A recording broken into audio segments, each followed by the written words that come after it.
नमस्कार दोस्तों, स्वागत है आपका स्टडी फॉर सिविल सर्विसेज में। वीडियो को पूरा देखिए। कोई भी आपका फीडबैक है, कोई सजेशन है, तुरंत वीडियो में कमेंट करके जरूर बताइए। अच्छा लगे तो वीडियो लाइक जरूर कर लीजिए और ऐसे वीडियो लगातार फ्री में पाने के लिए चैनल को तुरंत सब्सक्राइब कर लीजिए और बेल आइकन को जरूर टैप कर लीजिए ताकि आगे भी सारे वीडियो आपको मिलते रहे। यूट्यूब में फॉलो करते हैं तो प्लीज ये वाला फ्री टेलीग्राम चैनल जरूर ज्वाइन कर लीजिएगा। सारे नोटिफिकेशन, सारे अपडेट यहीं पे आते हैं, ध्यान रखिएगा। स्टडी फॉर सिविल सर्विसेज का कोई भी पेड ग्रुप अगर आपको ज्वाइन करना है तो सिर्फ 856480560660897523864455 यही नंबर है हमारे, सिर्फ जहां पे कॉल या व्हाट्सएप कर सकते हैं। इंस्टाग्राम पे हमारा पेज जरूर फॉलो कर लीजिएगा, studyforcivil.services है। ट्विटर पे हमको जरूर फॉलो कर लीजिएगा, @studyforcivils है। दोस्तों, समीक्षा अधिकारी के प्रीलिम्स एग्जामिनेशन के लिए डे वाइज सीरीज हमारी चल रही थी और ये डे 26 का वीडियो है जिसे कि आप देख रहे हैं।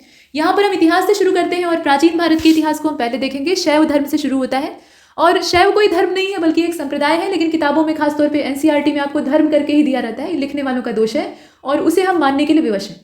धर्म तो एकमात्र है सनातन, उसी के ये सब अंग हैं, चाहे वो भगवान शिव के उपासक हो या भगवान विष्णु के उपासक हो। तो शिव प्रागैतिहासिक देव हैं। ठीक, प्रागैतिहासिक का मतलब सबसे पुराने हैं, पुराने जितने भी देवता हैं उसमें शामिल हैं। और ये इसी प्रकार से जो शैव धर्म है वो भारत का प्राचीनतम धर्म है। पशुपति, कपर्दिन, कल्पलिकिन, महाभिषक, कृत्यवास, पर्वतों के स्वामी, इस तरह के शब्द इनके लिए इस्तेमाल किए जाते हैं। बहुत सारे पर्यायवाची हैं भगवान शिव के और इनसे संबंधित धर्म शैव है। इनको मानने वाले लोग जो है उन्हें शैव मतावलंबी कहा जाता है। सिंधु घाटी के लोग शिव के उपासक थे।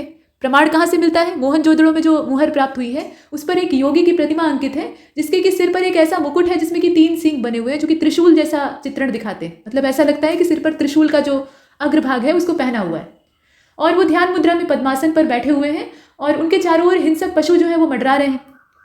लेकिन देखकर ऐसा लग रहा है कि हिंसक पशुओं से उनका कोई भय या वैर भाव नहीं है, बल्कि वो उनके मित्र हैं या फिर उनके समर्पित जो अनुयायी होते हैं उसके तौर पर वहाँ सामने हैं।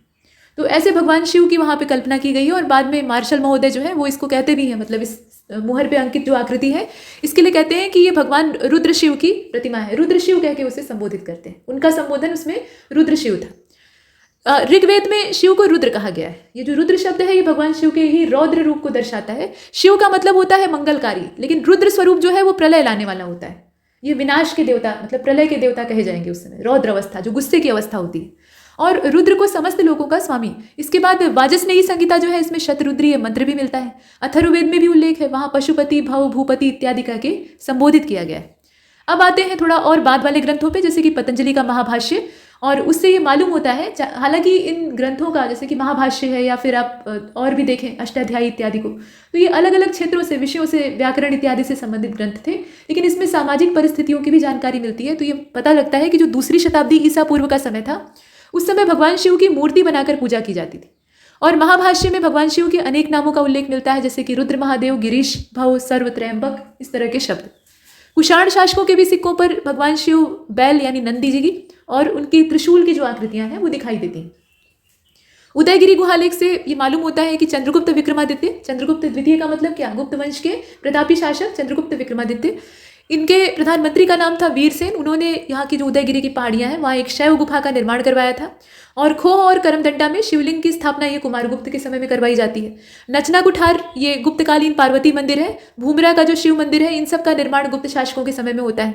कालिदास ने कुमार संभव जो इनका ग्रंथ है उसमें शिव महिमा का गुणगान किया है। चंदेल शासकों द्वारा खजुराहो का प्रसिद्ध मंदिर कंदरिया महादेव बनवाया गया है। अब आते हैं राष्ट्रकूटों की ओर। तो राष्ट्रकूटों के समय में एलोरा का जो कैलाश मंदिर है वो बनता है। ध्यान दीजिएगा, कैलाश मंदिर 2 ठे हैं। ठीक, तो एलोरा वाला जो कैलाश मंदिर है उसका निर्माण किया जाता है राष्ट्रकूटों के द्वारा। और शैव धर्म का प्रचार प्रसार ये दक्षिण भारत में अगर हम जाएं तो वहाँ जो संत करते हैं उनको नैनार कहा जाता है।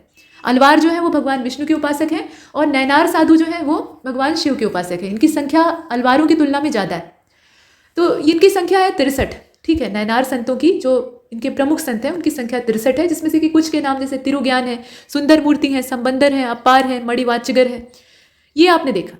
और चोल शासक भी भगवान शिव के अनन्य भक्त थे। चोलों का आप दबदबा देखते ही हैं दक्षिण भारत में। राजा राज प्रथम ये चोल थे, मतलब राजा राज चोल। इन्होंने तंजौर में राजराजेश्वर मंदिर का निर्माण करवाया था, जो कि अब तक के भारत के जितने भी प्राचीन मंदिर हैं उनमें सबसे बड़े आकार का है, द्रविड़ शैली में बना हुआ है। इसके बाद कुलोत्तुंग प्रथम का उल्लेख आता है, जो कि बहुत ज़्यादा कट्टर था। शैव तो था ही, लेकिन इसके अंदर सनातन धर्म वाले गुण नहीं थे, क्योंकि सनातन धर्म हमें कट्टरता नहीं सिखाता है, वो सामंजस्य सिखाता है, सभी को अपनाने की कला सिखाता है। तो ये इतना ज़्यादा कट्टर था कि भगवान शिव की उपासना तो करता ही था, लेकिन वैष्णव धर्म के प्रति इसकी उतनी ही घृणा थी। इसने भगवान विष्णु की मूर्ति को उखड़वाकर समुद्र में फेंकवा दिया था चिदम्बरम मंदिर से। आगे चलते हैं। ऐसा ही कुछ आप शशांक के बारे में भी देखते हैं। शशांक ने क्या किया था, उसने जो बोधि वृक्ष था उसी को कटवा डाला, हालांकि वो कई बार कटता है। अब शैव धर्म के कुछ संप्रदाय हैं, जैसे कि वीएस पाठक के हिसाब से अगर देखा जाए तो एक तो शिव भागवत है, इसका पहला उल्लेख हमें प्राप्त होता है पतंजलि के महाभाष्य से। दूसरा है मत्तमयूर, जो कि चेदी वंश के अभिलेखों में उल्लिखित है, वहाँ से इसका विवरण मिलता है। इसके बाद आगमंत संप्रदाय है, जो कि अघोर शिवाचार्य के द्वारा स्थापित किया गया था। शुद्ध शैव संप्रदाय है, जो कि श्रीकांत शिवाचार्य के द्वारा, और पाशुपत या लाकुल संप्रदाय कहा जाता है। लकुलीश नाम के ब्रह्मचारी इसकी स्थापना करते हैं और ये बहुत प्राचीन है, शैव धर्म में सबसे प्राचीन संप्रदाय माना जाता है। अब शैव धर्म से जुड़े हुए कुछ स्थापत्यों को देख लीजिए, जैसे लिंगराज मंदिर है, जो कि भुवनेश्वर उड़ीसा में है, और शिव मंदिर जो भूमिरा वाला है, ये भूमिरा कहाँ पे है, मध्य प्रदेश में है, गुप्तकालीन ये है। पार्वती मंदिर ये नचना कुठार का है। कैलाश मंदिर 2 है। अब यहाँ जो ये लिखा है ना, तो बड़ा श यानी तालव्य श नहीं होगा, कैलाश होता है, ऐसे लिखा जाता है, ठीक है। ये वर्तनी सही है। हिंदी आपको पढ़ना ही पड़ेगा, जनरल हिंदी, उसको पढ़े बिना, वर्तनी शोधन किए बिना आप अपना प्रीलिम्स नहीं पास कर सकते हैं। तो ये सब जानकारी भी आपको होनी चाहिए। अच्छा, कैलाश मंदिर जो है पहला वाला कहाँ पे है, तो ये कांची का है, ठीक। और इसका निर्माण पल्लवों ने करवाया था। पल्लव शासक नरसिंह वर्मन द्वितीय के द्वारा इसको बनवाया गया था। जो दूसरा वाला कैलाश मंदिर है वो एलोरा का है, और ये राष्ट्रकूट शासक कृष्ण प्रथम के द्वारा बनवाया गया है। इसके बाद नंबर आता है कंदरिया महादेव का। तो कंदरिया महादेव मंदिर का निर्माण चंदेल शासकों ने करवाया था। रुद्र महाकाल या रुद्रमाल मंदिर जो है, ये जयसिंह सिद्धराज के द्वारा काठियावाड़ में जो सिद्धपुर है वहाँ बनवाया गया था, मतलब गुजरात में। बृहदेश्वर को तो आप जानते हैं, अभी पीछे आपने देखा राजा राज प्रथम ने तंजौर में इसको बनवाया था। भारत का ये सबसे बड़ा मंदिर है, द्रविड़ शैली में बना हुआ है। दक्षिण भारत के अधिकतर मंदिर जो है वो द्रविड़ शैली में। कंदरिया महादेव का मंदिर आपने देखा, ये चंदेल शासकों ने बनवाया है। और सोमनाथ मंदिर जो है, यहाँ आप देखें, सोमनाथ मंदिर ये ज्योतिर्लिंग भी है। सोमनाथ गुजरात के काठियावाड़ में स्थित है। नटराज मंदिर ये चिदम्बरम में है, तमिलनाडु में ही। विश्वनाथ मंदिर बताने की आवश्यकता ही नहीं है। और विरूपाक्ष मंदिर ये हम्पी में है। हम्पी कहाँ पे है, विजयनगर साम्राज्य क्षेत्र यानी कर्नाटक। तो इतना आपने देखा। अब आगे चलते हैं। यहाँ देखें 12 ज्योतिर्लिंगों के बारे में। तो पहले तो सोमनाथ है। गजनबी ने इनको उजाड़ने का भरपूर प्रयास किया, लूटने का प्रयास किया, तो संपत्ति तो ले गया, तोड़ा फोड़ा भी, लेकिन इसे नष्ट नहीं कर पाया, ठीक। तो सोमनाथ, और कहा जाता है कि जब चंद्रमा को दक्ष प्रजापति का श्राप मिल जाता है तो नतीजा ये होता है कि दक्ष की जो 27 पुत्रियां हैं उनसे चंद्रमा का विवाह हुआ था, जिन्हें नक्षत्रे कहा जाता है। तो एक बार क्रुद्ध होकर प्रजापति ने श्राप दे देते हैं और इन्हें 6 रोग पकड़ लेता है, मतलब ये टीबी के शिकार हो जाते हैं। तो अपने रोग से बचने के लिए और अपनी प्राण रक्षा के लिए भगवान शिव की उपासना करते हैं। वही तट पे, समुद्र के तट पे जाके शिवलिंग बनाते हैं और लगातार रुद्राभिषेक करते हैं। तो परिणाम ये होता है कि भगवान शिव प्रसन्न होकर वहाँ प्रकट होते हैं, उस शिवलिंग में खुद ही विराजते हैं, अपनी ज्योति उसको देते हैं और चंद्रमा को अपने सिर पर धारण करते हैं, ताकि उनका क्षय रोग जो है वो उन्हें उनके लिए जानलेवा न बने। लेकिन क्षय रोग का प्रभाव, जो शाप का प्रभाव है, वो नष्ट नहीं होता है। चंद्रमा को जो आप घटता बढ़ता देखते हैं ना, आकार में परिवर्तन, कभी एकदम छोटा कभी एकदम मोटा, तो वो उस श्राप की वजह से होता है, ऐसी मान्यता है, मतलब धार्मिक मान्यता है। बाकी जो वैज्ञानिक कारण है वो तो आप जानते ही, ठीक। तो ये चीज़ है। उसके अलावा नागेश्वर है, नागेश्वर द्वारिका के पास में है, माने गुजरात में ही है। सब ज्योतिर्लिंग है जहाँ भगवान शिव दिव्य ज्योति के रूप में शिवलिंग में स्वयं निवास करते हैं। और सही बात तो यह है कि जहाँ भी मनुष्य की आस्था होती है, जहाँ मन भगवान से जुड़ता है, वहाँ भगवान खुद साक्षात विराजमान होते हैं, ऐसा मानना चाहिए, चाहे वो घर का ही मंदिर क्यों ना हो। फिलहाल ज्योतिर्लिंग, अब केदारनाथ महादेव को देख लीजिए, ये उत्तराखंड में है। इतनी तबाही आई 2013 वाली, लेकिन ये जो मंदिर है ये टस से मस नहीं हुआ। इसके बाद विश्वनाथ है, काशी विश्वनाथ। कहा जाता है कि काशी नगरी जो है वो भगवान शिव के त्रिशूल पर बसी हुई है। वैद्यनाथ है, महाकालेश्वर है उज्जैन के, महाकाल। और ओंकारेश्वर है, ये भी मध्य प्रदेश में है। भीमेश्वर जो है ये महाराष्ट्र में है, नासिक में। त्र्यंबकेश्वर ये भी नासिक में है। घुश्मेश्वर ये आपका ज्योतिर्लिंग है। मल्लिकार्जुन जो है वो आंध्र प्रदेश में है। रामेश्वरम वही ज्योतिर्लिंग है जो कि भगवान राम के द्वारा स्थापित किया गया था। जब समुद्र पे पुल बांधने की नौबत आती है तो उससे पहले भगवान शिव की उपासना की जाती है और उस उपलक्ष्य में एक शिवलिंग स्थापित किया जाता है, तो वो ज्योतिर्लिंग। वामन पुराण में शैव संप्रदाय की संख्या 4 बताई गई। शैव, पाशुपत, कापालिक और कालामुख। कापालिक और कालामुख काफ़ी कट्टर होते हैं, बाकी शैव और पाशुपत जो है ये आद्य हैं और ये एक तरह से सहिष्णु उपासक है। अब यहाँ से हम वैष्णव धर्म को देखेंगे तो भगवान विष्णु भी प्राचीन हैं, ठीक। बस ये है कि इनको सेपरेट करके नहीं देखा गया कभी। भगवान शिव को तो अलग करके हमने उपासना की है। इनकी उपासना मिले जुले तौर पे पहले से ही होती आई है। तो लोगों को ये भ्रम हो जाता है कि ये पौराणिक है, मतलब पुराण जो है वो वेदों से काफ़ी अलग है। दोनों में आप तुलना करेंगे ना तो बहुत से स्थानों पर विरोधाभास दिखाई देता है। और हमारा जो धर्म है, सनातन धर्म, वो मूल रूप से वैदिक है, पौराणिक नहीं है। पौराणिक मान्यताओं पर आधारित बाद में चीज़ें उसमें शामिल हुई, ठीक। और वैदिक धर्म जो है उसमें बुराइयां भी काफ़ी हद तक कम है। तो फिलहाल भगवान विष्णु का जो पहला उल्लेख है वो सबसे प्राचीन साहित्य में मिलता है, यानी ऋग्वेद में मिलता है, यानी सबसे पुराने तो ये भी हैं। और देववृंद में इनका स्थान गौड़ था। अब देववृंद में स्थान गौड़ होने का मतलब ये नहीं कि उनका महत्व कम था। इन्हें अलग से नाम नहीं दिया गया था कि ये भी एक देवता है। इन्हें भगवान सूर्य के साथ मिलाकर देखा जाता था, तेजपुंज माना जाता था। मतलब आदित्यों की श्रेणी में इनको रखा जाता था। आदित्य यानी अदिति के पुत्र। ठीक, तो जो ऋग्वेद है वहाँ इन्हें अजन्मा नहीं माना गया है। अजन्मा न मान के इन्हें माना गया कि ये देव माता अदिति के ही पुत्र हैं, मतलब उन्हीं पुत्रों में से एक हैं, और असल में ये भगवान सूर्य का ही एक चेहरा है जो कि संसार को ऊर्जा देने का काम करते हैं। तो सूर्य से ज़्यादा प्रत्यक्ष देव कौन हो सकता है, जो कि सामने से प्रकट होकर प्रकाश और ऊर्जा देता है। उनकी ऊर्जा के बिना एक भी जो फूड चेन है और फूड वेव है वो जनरेट ही नहीं होगा। ठीक, तो ये देववृंद में महत्वपूर्ण स्थान रखते थे, बस नाम इनका उल्लिखित नहीं था उस हिसाब से, इसलिए इनका स्थान गौण माना गया है। सूर्य के एक रूप का प्रतिनिधित्व ये करते थे, तेजस्वी रूप का, और इसीलिए इन्हें पालनहार भी कहा गया है, क्योंकि सूर्य भी जो है वो पूरे इकोसिस्टम का पालन करता है। अगर सूर्य न रहे तो इकोसिस्टम तबाह हो जाएगा। ऋग्वेद में विष्णु को उरुगाय, उरुक्रम और गोपा कहा गया है।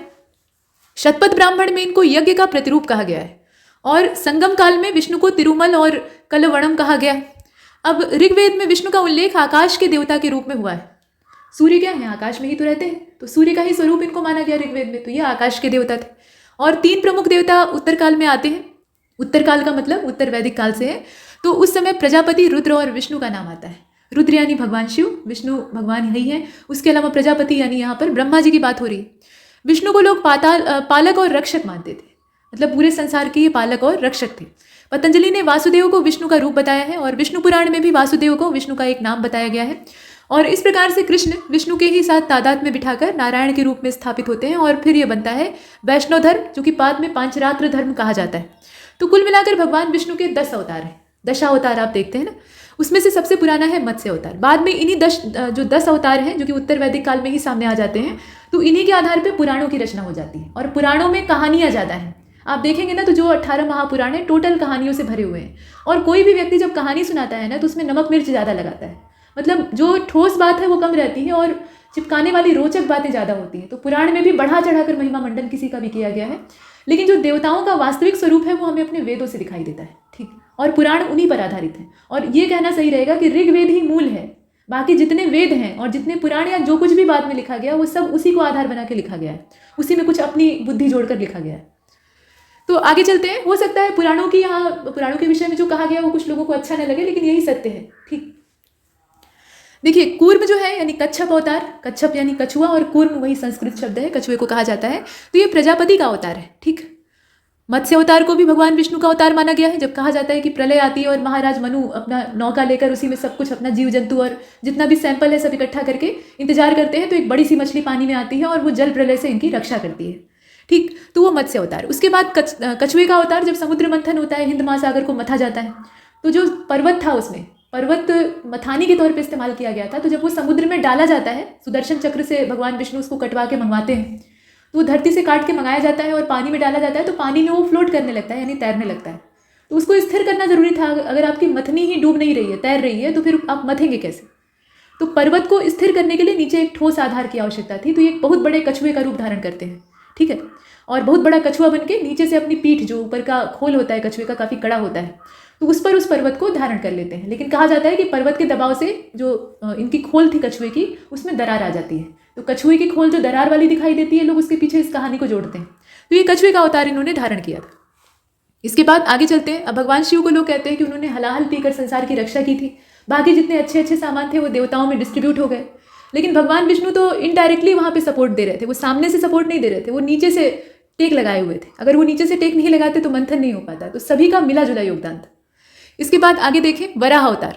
पृथ्वी देवी का उद्धार करने के लिए उन्होंने ये अवतार लिया था। मतलब पृथ्वी को हिरण्याक्ष जो है वो किडनैप करके समुद्र में डुबो देता है और वहाँ से फिर मुक्ति ही न करे, तो एक जंगली सुअर का रूप धारण करके, बहुत ही शक्तिशाली अवतार धारण करके वो पानी के अंदर प्रवेश करते हैं भगवान विष्णु और उसे मार डालते हैं और पृथ्वी को मुक्त करा के ले आते हैं। तो श्वेत वराह स्वामी का उल्लेख भी प्राप्त हुआ है। कोकामुख स्वामी और श्वेत वराह स्वामी, ये वराह पुराण में दिखाई देता है। ठीक है, और भगवान विष्णु का जो वराह अवतार है, इसकी सबसे पुरानी प्रतिमा हमें कुषाण काल से प्राप्त होती है, मथुरा से। इसके बाद आप देखें नृसिंह अवतार। बताने की आवश्यकता नहीं है कि ये कैसा अवतार था, बहुत ही खतरनाक था। मतलब अपना काम पूरा हो जाने के बाद भी शांत होने का नाम ही नहीं ले रहा था, लगातार गर्जना कर रहा था और चारों ओर प्रलय आ रही थी। तो उसके बाद भगवान शिव सोचते हैं कि ये तो शांत ही नहीं हो रहे हैं, इन्हें समझाना पड़ेगा कि भाई अब काम हो गया है, अब शांत हो जाइए।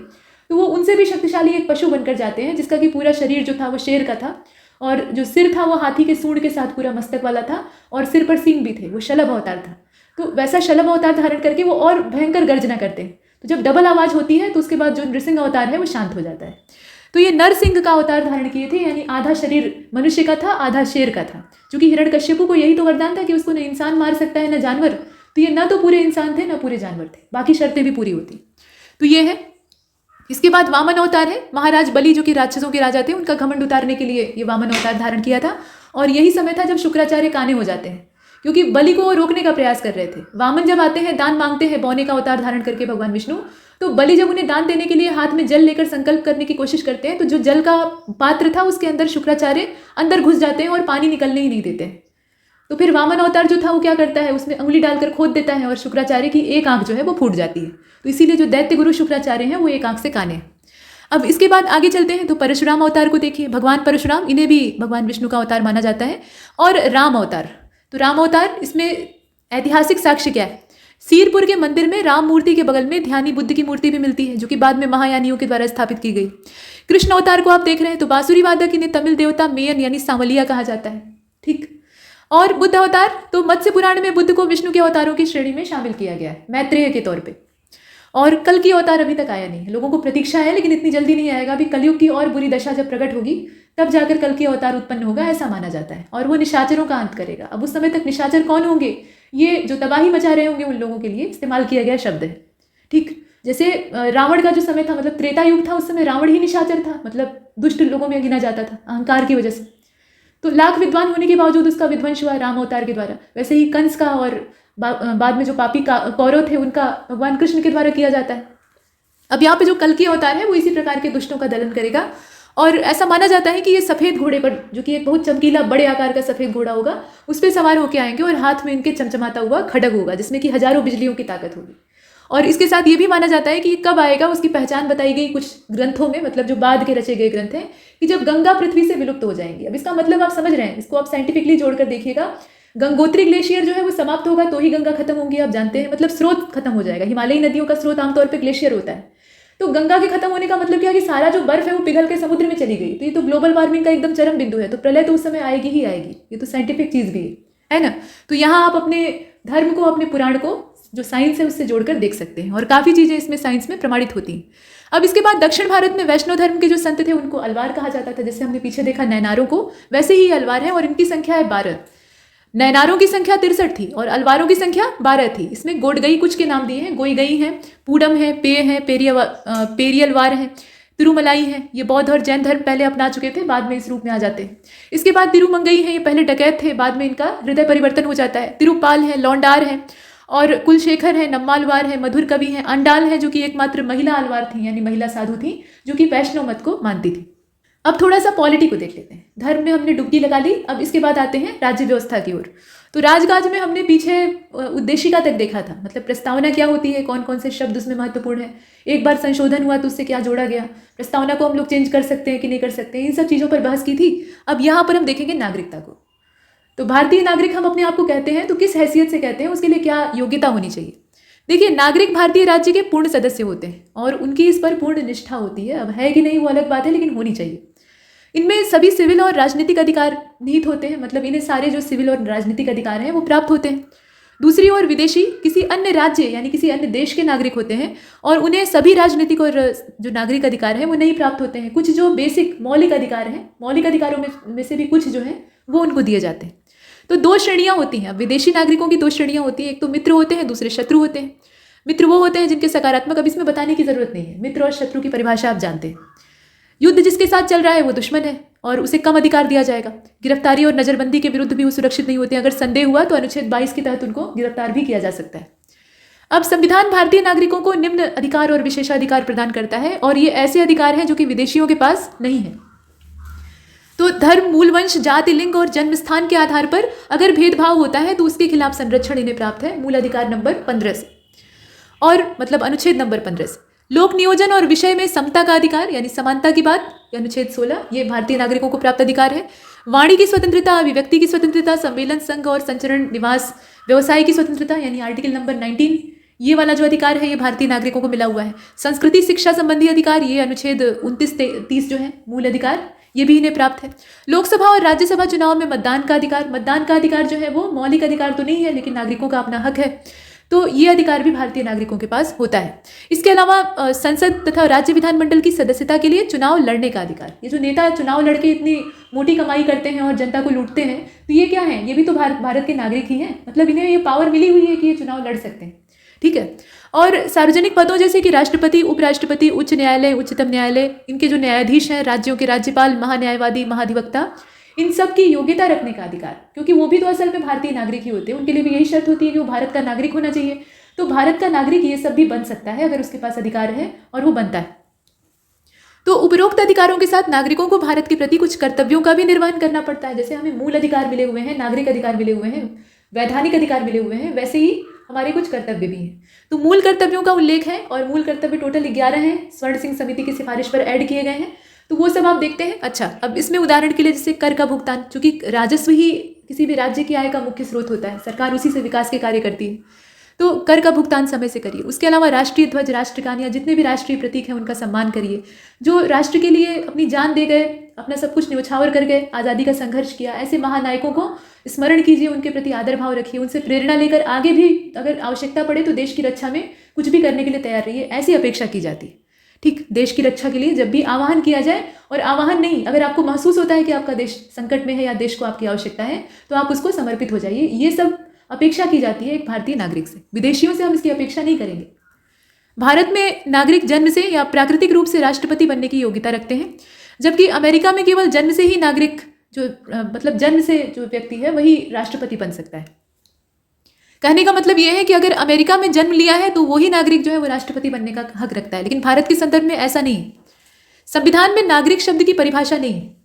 ध्यान दीजिएगा, जो नागरिकता वाला हमारा पार्ट है ना कॉन्स्टिट्यूशन का, उसमें ऐसी कोई डिफिनीशन नहीं है जैसे कि नागरिक की परिभाषा। हाँ, राज्य की परिभाषा है, ठीक है। तो नागरिकता के लिए पात्र व्यक्तियों को श्रेणीवार बंटवारा किया गया है, और ये बंटवारा जो है ये अनुच्छेद 5 से लेकर 11 तक हमें दिखाई देता है। भारत में ब्रिटेन के समान नागरिकता का प्रावधान है, मतलब एकल नागरिकता है, और अनुच्छेद 11 के अंतर्गत संसद को नागरिकता के संबंध में कानून बनाने की शक्ति दी गई है, ठीक है।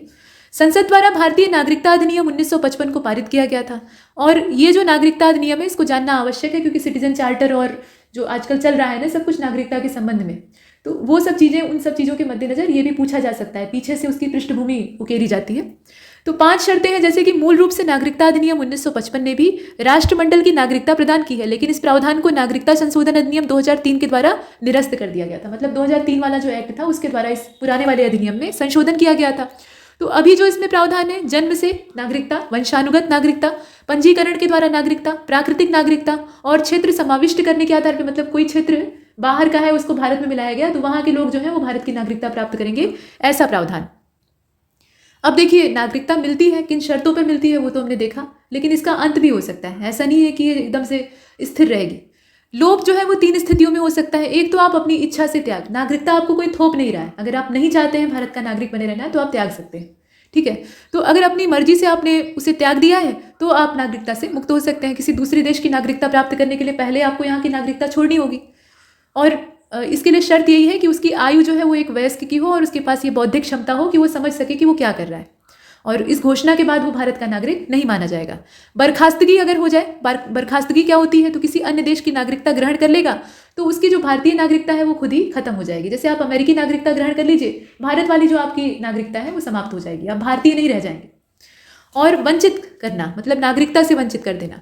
तो अगर कोई भारतीय नागरिक संविधान का उल्लंघन कर रहा है, देश की अस्मिता को चोट पहुंचा रहा है, तो उसको भी नागरिकता से खारिज किया जा सकता है, और ये अधिकार केंद्र सरकार के पास होता है। अब इसमें कुछ टर्म होते हैं, जैसे कि नागरिकता का अगर फर्जी तरीके से आपने कुछ इस्तेमाल किया है या फर्जी तरीके से उसको प्राप्त किया है, तो इसलिए संविधान के प्रति आप अनादर जता रहे हैं, लगातार संविधान को कोस रहे हैं, उसकी निंदा कर रहे हैं, उसका पालन नहीं कर रहे हैं, तो फिर आप नागरिक कहलाने के लायक नहीं। यदि नागरिक ने युद्ध के दौरान शत्रु के साथ हाथ मिला लिया हो, उसको अपने देश की खुफिया सूचनाएं दे रखी हो, तो इसमें फिर वो गद्दार घोषित हो जाएगा, और नागरिकता रखने का उसको कोई अधिकार नहीं। पंजीकरण या प्राकृतिक नागरिकता के 5 वर्ष के दौरान नागरिक किसी देश में 2 वर्ष की कैद पर रह चुका हो, तो इस कंडीशन में उसकी नागरिकता को बर्खास्त किया जा सकता है। और अगर सामान्य रूप से भारत से बाहर वो 7 वर्षों तक लगातार रह रहा हो, तो भी उसकी नागरिकता खारिज मान ली जाती है।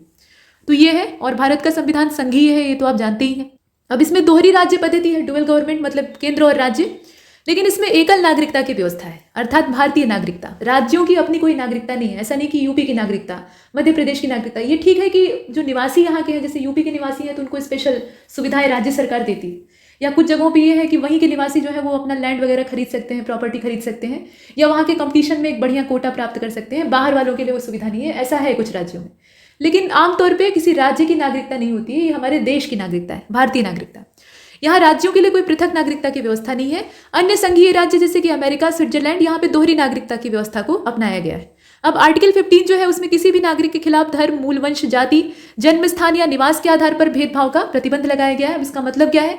तो मतलब यह है कि निवास के आधार पर राज्य किसी को विशेष सुविधाएं दे सकता है जो कि संविधान द्वारा दिए गए अधिकारों की सीमा क्षेत्र में आने वाला मामला न हो, ऐसा। और उदाहरण के लिए एक राज्य अपने निवासियों के लिए शैक्षणिक शुल्क में छूट दे सकता है। भारत के संविधान का अनुच्छेद 11 ये घोषणा करता है कि संसद के पास कानून बनाकर नागरिकता के अधिकार को विनियमित करने की शक्ति है। संसद इस विषय में कानून बना सकती है और इस शक्ति का प्रयोग करके संसद ने नागरिकता अधिनियम 1955 को अधिनियमित किया था और नागरिकता के अधिग्रहण और समाप्ति के उसमें प्रावधान दिए हुए थे। केंद्र सरकार ने नागरिकता अधिनियम की धारा 18 के तहत अपनी शक्ति का प्रयोग करके 2009 का जो नागरिकता नियम था और नागरिकता संशोधन नियम 2015 उसको आकार दिया था। तो ये संसद के पास इसकी पावर होती है।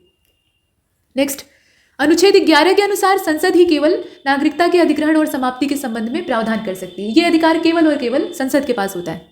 नागरिकता अधिनियम 1955 ये मूल अधिनियम है, इसलिए इसकी चर्चा बार बार होती है। इसकी धारा 5 क्लॉज 1A इसके तहत पंजीकरण के द्वारा नागरिकता प्राप्त करने के लिए भारतीय मूल के नागरिक को 7 साल के लिए भारत में सामान्य रूप से निवास करना चाहिए। 7 साल के लिए वो सामान्य रूप से भारत में रह रहा हो तो ही उसके लिए ये किया जा सकता है।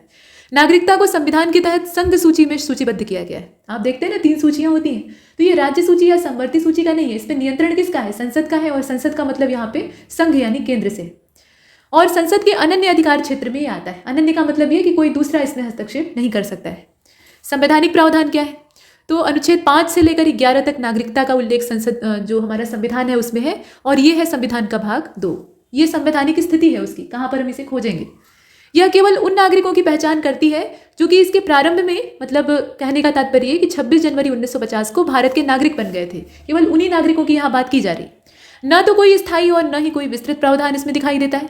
यह इसके प्रारंभ होने के बाद नागरिकता के ग्रहण या हानि की समस्या को निपटाता नहीं है और नागरिकता से संबंधित मामले पर कानून बनाने का हक संसद को प्राप्त है। अब यहाँ पर उत्तर प्रदेश का जो थोड़ा सा सामान्य ज्ञान आप देख लीजिए। इसमें हम ये देख रहे थे कि लघु और कुटीर उद्योग कौन कौन से हैं। तो उद्योग का नाम दिया है और केंद्र दिया है। इससे बहुत तेज क्वेश्चन पूछे जाते हैं, फैक्चुअल। तो आप देखें कि दरी निर्माण कहाँ कहाँ होता है। दरी यानी ये गलीचे से अलग होता है। कालीन जो है वो थोड़ा शोबर होता है, दरी जो है वो बुनावट वाली होती है और जाजिम की तरह से होती है बिछाकर बैठने के लिए। ठीक, तो दरी का निर्माण सीतापुर में भी होता है, बरेली में भी होता है, आगरा, अलीगढ़, इटावा, मिर्जापुर और शाहजहांपुर। अब ये अलग है कि दरी की डिजाइन अलग अलग होती है। गलीचे का निर्माण आगरा, वाराणसी, मिर्जापुर और भदोही और जौनपुर में भी होता है। अब गलीचे की जो वैरायटी है वो अलग अलग होती है, मतलब तरीका अलग होता है। कहीं पर कढ़ाई की जाती है, मतलब पूरा सादा बीन कर उस पर काढ़ा जाता है। कहीं पर ऊनी गलीचा बनाया जाता है। कहीं पर सूत और ऊन को रंग कर और उससे बनावट होती है, काफ़ी खूबसूरत होता है, जैसे भदोही का गलीचा। तो ये सब है। दिया सलाई उद्योग कहाँ है? बरेली, सहारनपुर, प्रयागराज और मेरठ, इन सब जगहों पे है। रामपुर में भी है। साबुन उद्योग कानपुर में है। उसके अलावा आगरा, मोदीनगर, गाजियाबाद, मेरठ, इन सब जगह पे है। चीनी मिट्टी के बर्तन, सिरेमिक पॉट्स, ये खुर्जा और गाजियाबाद दोनों जगह। नल के पाइप, मतलब जो प्लम्बरिंग वाला काम है उससे संबंधित जो उपकरण मिलते हैं, तो प्रयागराज, कानपुर और लखनऊ तीनों जगह पे। लकड़ी के खिलौने लखनऊ और वाराणसी और कुछ हद तक सहारनपुर में भी, लेकिन वहाँ फर्नीचर इत्यादि का काम ज़्यादा होता है। बेत की छड़ियाँ बरेली, खेल का सामान मेरठ में भी और आगरा में भी। पीतल और कलई लगे बर्तन जो होते हैं, टाँके लगे, वो वाराणसी, मिर्जापुर, फर्रुखाबाद, हाथरस, अतरौली, मुरादाबाद, शामली, हापुड़, बरौद, इस तरह की जो जगह है वहाँ प्राप्त होते हैं। और भी आप देखें इसमें बर्तनों पर कलई और नक्काशी का काम, ये आपका मुरादाबाद और मिर्जापुर दोनों में होता है। नल के पाइप आपने देख ही लिए थे। पीतल के ताले, सरौते, चाकू, कैंची, छुरा, ये मथुरा, अलीगढ़ मूल रूप से तालों के लिए फेमस है। बाकी मेरठ, हाथरस और मथुरा में भी ये काम होता है। औषधि निर्माण का काम कानपुर में होता है। झांसी में पूरा आयुर्वेदिक फैक्ट्री है, वैद्यनाथ की सबसे पुरानी फैक्ट्री, तो वहाँ से होता है। इसके अलावा लखनऊ, सहारनपुर, यहाँ से भी है। पीतल की मूर्तियाँ मथुरा से। टार्च का निर्माण विशेष रूप से लखनऊ इसके लिए फेमस है। लोहे के बटखरे बनाने के लिए बांट, जो कि तराजू में इस्तेमाल होता है, सहारनपुर और आगरा।